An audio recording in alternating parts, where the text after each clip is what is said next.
just told Chris Demm I had a lunch yesterday in which one person was a Trump supporter and one is not a Trump supporter. I had lunch with two people plus myself, and they were debating whether or not I voted for Trump. And I said, I cannot make that. This is a tough role for you to be in. It's not. I can imagine your uncomfortableness because you're a placater and a pleaser. All your life, you want people to like you because you.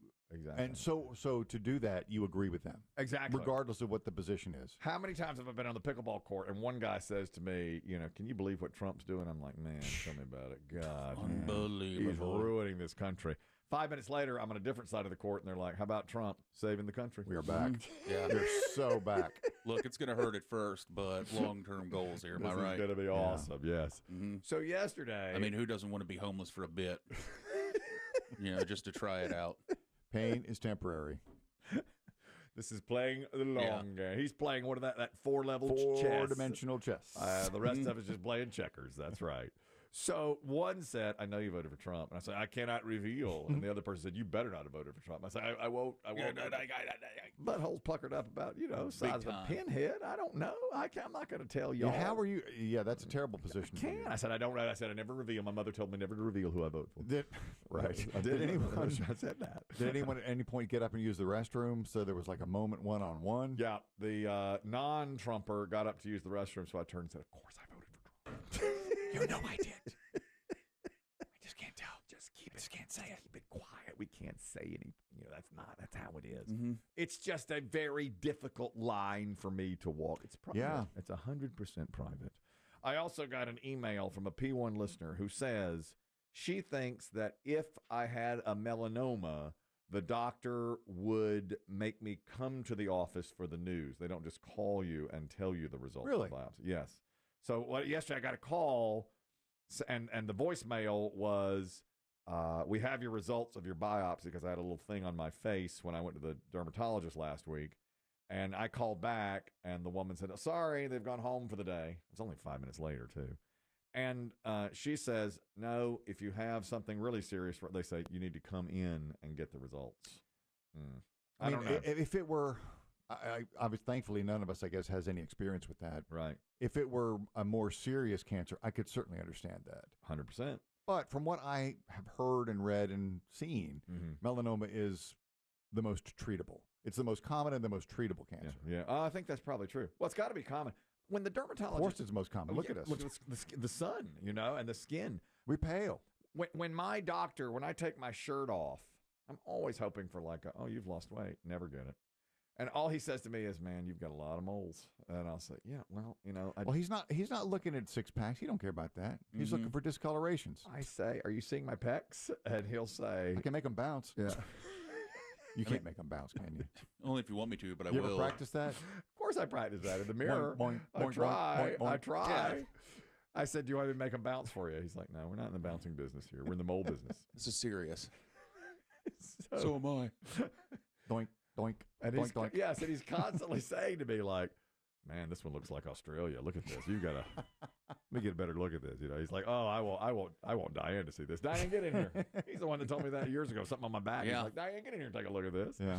And so and every year he comments, you have a ton of freckles and moles. And I always said, well, when I was a teenager, and really, in fact, until about 10 years ago, I didn't take it seriously. BB Shea's the one now. He thinks sunscreen's a scam, that you should never wear sunscreen. Give him the name of your dermo. I should. Let me take a look at that. Because he's going to need it. Yeah, that's right. I should. When they start cutting parts off of the man. That's right. That's right. It just occurred to me, where BB Shea should work. Where? Our current FDA. Oh, yeah. Sunscreen's a scam. Don't bother. Hired. We're not going to do that. Bridget, you're talking about the doctor and whether or not he would give me bad news over the phone. Go ahead. Oh, yes. My doctor called me after I had a biopsy done, and she told me that mine was melanoma and that she was working through her lunch hour the next day to remove it, that I needed to be in the office. My goodness. Huh. That is frightening. Is everything okay now? Yeah, she checked me every 6 months to make sure that it didn't go into my lymph nodes, but so far, so good. That's good news. It was Yes. That's serious stuff. Good Obviously. luck to you. Did you Bridget. know when you went in that this could be a problem? No, I had a friend that was going to a dermatologist, and I'm like, I need to go because we lived in Florida, and I had, a lot of sun, and so I had just had spots that I asked her to check, and one was down at my ankle, and she's like, oh, well, I don't think that's anything, and then she went back and looked at it because it was in like a shape of a fish, and she's like, let's just do a biopsy on it, and if I hadn't have been proactive on myself, being my own advocate, that she might not have done anything with it, but she took a biopsy, and sure enough, it was melanoma. Thank goodness you did that. They say that, they say you should be your own advocate when you go in there and demand these types of things. Yeah. Thank you. Good luck to you, Bridget. Good luck. I hope everything continues to be okay. Unfortunately, a lot of times for people of our complexion, pale Caucasians, if you find one, there are others. Others are forming. That's right. So, I go in once a year to get a check. Hopefully this is nothing. We'll see. That's true, too. When I read that book on longevity, the first half of it, it's written by a doctor, and the first half of it, you should get this test, this test, this test, this test. There's a ton of them he lists, but I don't know that they'll just do that, with your insurance or whatever. You may have to pay out of pocket. You might have to pay out of pocket, but he said, get these tests done if you at all can. I asked a moment ago, when is a chicken nugget not a chicken nugget? And the answer is when you go to Walmart in certain states, there's been a lot of videos posted now from people cutting into the Walmart frozen chicken nuggets. And when they cut into it, there is literally no chicken inside. It's completely hollow. Hollow. Now, these are the great value chicken nuggets. Sometimes you miss a few. This was a whole bag. That was the... okay, whole batch. Apparently, there's one batch that came out. This was in Jacksonville, Florida. So But the breading is still there. The breading is there. Still gets fried. The breading is fried. The inside and bagged is air. Yes, the inside is air. But what does the breading cling to? Nothing. Itself? It is hollow. I couldn't believe it when I saw it. The guy sliced it in half and turned it open, and there was nothing. And he did multiple chicken nuggets. This is the video that I saw. Walmart, y'all dead wrong. Look at this. Y'all forgot to put the meat in the nuggets, Walmart. None of them got meat on them. Count your days, Walmart. Count your days. You supposed to be nuggets. All right, this is supposed to be a nugget. I got nothing here but breading. Nothing but. Hey, what do you say? Count your days, Walmart. Count your days. Like that. Is that the? Yeah, end I don't of think Walmart's going to take that threat seriously. You don't think? No, I think they're just going to, if anything, give them another bag of nuggets. Yep. One batch that came out in late January in the northern Florida region has had issues with no meat in the nuggets, and Walmart says we are working closely with suppliers to make sure this does not. It's a one-time error. To Will Hardo, you're talking about possible cancer spots. Go ahead. Yeah, a few months ago, I had a spot come up on the outside edge of my left ear. It kind of came out of nowhere, and it just got bigger. And my wife was like, you need to go to the doctor. You need to get that looked at or whatever. And I can't help but fidget with stuff when if I notice it or I feel it. Yeah. One night she had gone to bed. I'm sitting in the living room, and I just kept rubbing it. And I'm like, I got to do something about this thing. So I went and got a pair of needle nose pliers and went in the bathroom and ripped it off, put a Band-Aid on it, and it's been gone for about 6 months. So I think I'm good. Oh, my God. Oh, my God. I'm in pain hearing that. That's what a wuss am I.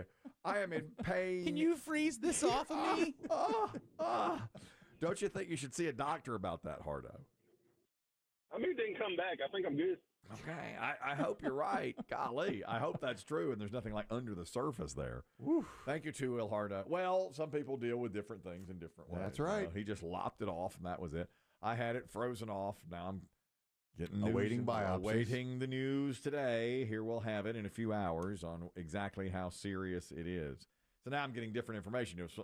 One person says they will call you with bad news. The other person says, I think every office is probably different. Well, if it's urgent, they probably would let you call. And they went home for the day. I mean, they called me at 4:53 and they were gone by 4:57. It was really quick like that.